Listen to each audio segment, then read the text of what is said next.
বিশ্বাস আমার প্রতি আছে তো? এজন্য আমি আজকে বড় আশ্বাস দিতাম না কি করবো। ওই গেছিলাম ওই দিন ওয়াজ করতে, মিটিং করতে, শুনলাম যে নালমুখ ওই খোয়াই ব্রিজ আছে, প্রতিবার নির্বাচন আসতে সব প্রার্থীরা নাকি ফিতা দিয়ে শুধু মাপে, কে দিয়ে মাপে? ফিতা দিয়ে মাপে, মাগার ব্রিজের আর খবর নাই।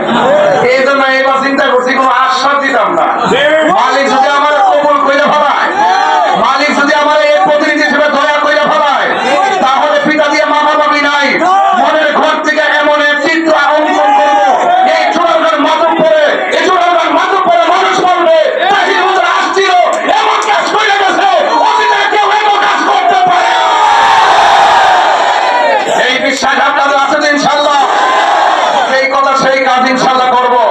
শুধু আমার বানায় পাঠিয়ে দেন, মনে করেন না শুধু শুধুমাত্র চূড়ার মাধবপুর নিয়ে কথা কমো, এমন কথা কমো সারা বাংলাদেশ সমাপ্তের হবে ইনশাআল্লাহ। দেশ রক্ষা করতে হবে, সার্বভৌমত্বের সুরক্ষায়, ধর্ম রক্ষায় আমাদের সকল ঐক্যবদ্ধ হতে হবে। এখানে হিংসা থাকবে না, প্রতিহিংসা থাকবে না।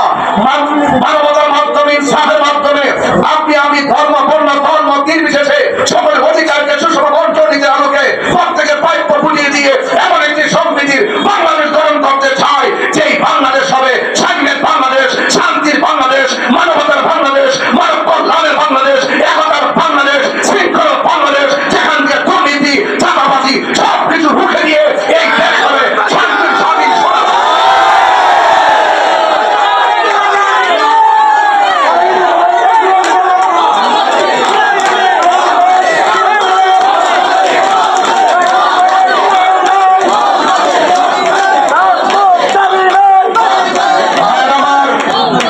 শেষ কথা, কেউ কি পৃথিবীতে চিরদিন থাকবে? আমি কি চিরদিন থাকবো? বিগত দিনে যে এমপি মন্ত্রী এখান থেকে হয়েছে, ওনারা কি আছে? অনেকে চলে গেছে না? আবার আমরা যারা আছি তারা কি পৃথিবীতে থাকবো? ভাই, পৃথিবীতে কেউ থাকবে না। আসেন মানুষের জন্য কাজ করি, আসেন মানুষকে ভালোবাসা কাজ করি। সেই দল ক্ষমতায় আসে সেই দল সব আমার, সেই দল বিরোধী তারা ঘুমাইতে দেয় না। এইরকম রাজনীতি বাংলাদেশে চলবে না। যে আমার ভোট দিবে সেও আমার, যে আমার ভোট দিবে না সেও আমার। আমাকে ভোট দিতে মঙ্গলের সমর্থনকারী দিব সন্তানাদি সব রয়ে যদি বাড়িতে বসবাস করতে পারে, যারা আমাকে ভোট দেয় নাই তারাও বসবাস করতে পারে।